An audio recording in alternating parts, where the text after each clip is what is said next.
Online financial सलाह की दुनिया में इतना शोर है कि समझ ही नहीं आता कि सच क्या है और क्या नहीं। तो चलिए इस शोर को थोड़ा कम करते हैं और समझते हैं कि असल में दौलत कैसे बनती है और कौन सी आम गलतियों से बचना चाहिए। हम में से कौन नहीं चाहता कि वो टॉप 1% में शामिल हो। ये एक ऐसा लक्ष्य है जो बहुत से लोगों को अपनी तरफ खींचता है। और जब जवाब चाहिए होते हैं तो हम सबसे पहले कहाँ जाते हैं? इंटरनेट पर। लेकिन क्या इंटरनेट पर मिलने वाला हर जवाब सही होता है? और देखिए यहीं पर असली दिक्कत शुरू होती है। इंटरनेट पर जो सलाह हर किसी के लिए मौजूद है वो असल में किसी को कोई खास बढ़त नहीं देती। वो अक्सर अधूरी होती है और उसमें जो सबसे ज़रूरी बातें हैं वो तो गायब ही होती हैं। तो चलिए इस हाइप से थोड़ा आगे बढ़ते हैं और पहले आम मिथक को तोड़ते हैं। ये मिथक जुड़ा है सिस्टमैटिक इन्वेस्टमेंट प्लान यानी एसआईपी से, जिसके बारे में तो सबने ज़रूर सुना होगा। ये फॉर्मूला तो ज़रूर कहीं ना कहीं देखा होगा। बस हर महीने 2000 रुपए का निवेश करें, हर साल उसे 10% बढ़ाते जाएं और बस कोई भी करोड़पति बन जाएगा। सुनने में कितना आसान और अच्छा लगता है ना? 1 करोड़ रुपए, ये नंबर वाकई में बहुत बड़ा और प्रभावशाली लगता है। 27 साल की मेहनत के बाद 1 करोड़, ये एक ऐसा सपना है जिसे ये सिंपल सा प्लान बेचने की कोशिश करता है। लेकिन यहीं पर एक पल रुककर हमें एक सवाल पूछना होगा, भविष्य की इस बड़ी रकम की, उस 1 करोड़ की असली कीमत क्या है? और इसका जवाब है इन्फ्लेशन, मतलब महंगाई। ये है वो चौंकाने वाली हकीकत। अगर हम 6% की औसत महंगाई दर मानकर चलें तो 27 साल बाद के उस 1 करोड़ रुपए की खरीदने की ताकत आज के सिर्फ 21 लाख रुपए के बराबर होगी। तो इसका मतलब क्या हुआ? 2000 से शुरुआत करना गलत नहीं है, लेकिन अगर सच में दौलत बनानी है तो लक्ष्य इससे कहीं ज्यादा निवेश करने का होना चाहिए। अच्छा, एसआईपी की तरह एक और बड़ा सपना है जो ऑनलाइन खूब बेचा जाता है। डिविडेंड देने वाले शेयरों से पैसिव इनकम कमाकर आराम की जिंदगी जीना। चलिए इस जाल को भी समझते हैं। सोचने में तो ये कमाल का लगता है। एक ऐसा स्टॉक पोर्टफोलियो हो जो हर महीने घर, गाड़ी और बाकी सभी खर्चों के लिए पैसे देता रहे। लेकिन क्या ये वाकई इतना आसान है? लेकिन जरा हकीकत देखिए। अगर डिविडेंड से हर महीने सिर्फ 40,000 रुपये कमाने हैं तो इसके लिए करीब 1.6 करोड़ रुपए का निवेश करना होगा। ज़्यादातर लोगों के लिए ये एक बहुत बहुत बड़ी रकम है।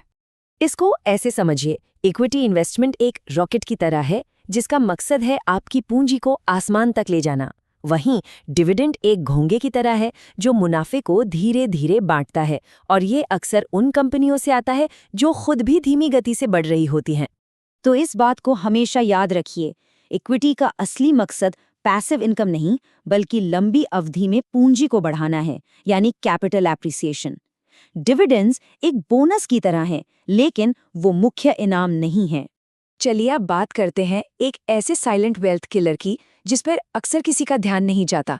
जैसे जैसे कमाई बढ़ती है वैसे वैसे खर्चों को भी बढ़ा देने की आदत। इसे कहते हैं डिडरो इफेक्ट, और ये एक बहुत ही खतरनाक साइकोलॉजिकल ट्रैप है। सोचिए किसी ने एक नया महंगा फ़ोन खरीदा। अचानक उसके पुराने हेडफोन्स और घड़ी उसे फीके लगने लगते हैं और फिर उन्हें भी अपग्रेड करने की इच्छा जाग जाती है। और ये जो चक्र है ना, ये ऐसे ही चलता रहता है। एक नई खरीदारी से असंतोष पैदा होता है, फिर बाकी सब कुछ अपग्रेड होने लगता है, खर्चे परमानेंटली बढ़ जाते हैं और पता चलने से पहले ही कोई भी एक महंगी जीवन शैली के जाल में फंस चुका होता है, जिससे बाहर निकलना लगभग नामुमकिन हो जाता है। और अब आते हैं आखिरी मिथक पर, यह सोचना कि जो भी नया इन्वेस्टमेंट ट्रेंड चल रहा है उस पर पैसा लगाकर अमीर बनने का कोई शॉर्टकट मिल जाएगा। इसको समझने के लिए ये एनालॉजी एकदम परफेक्ट है। किसी हॉट ट्रेंड का पीछा करना ठीक वैसा ही है जैसे आप किसी ऐसे खेल में शामिल हो रहे हैं जिसे बाकी लोग सालों से खेल रहे हैं।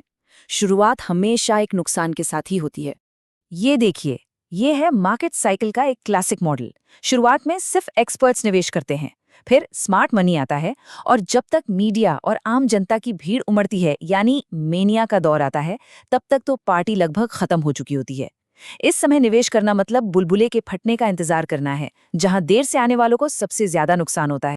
तो इन सारे मिथकों को तोड़ने के बाद सवाल ये उठता है कि एक मजबूत फाइनेंशियल फाउंडेशन आखिर बनाया कैसे जाए। चलिए अब तक जो कुछ भी हमने सीखा है उसे एक साथ जोड़ते हैं। तो ये हैं वो कुछ बुनियादी सिद्धांत जो लंबी दौलत बनाने में मदद करते हैं। सिर्फ थोड़ा बहुत नहीं, बल्कि अच्छी खासी रकम निवेश करें। डिविडेंड के बजाय कैपिटल ग्रोथ को प्राथमिकता दें। कमाई बढ़ने के साथ अपने खर्चों को कंट्रोल में रखें।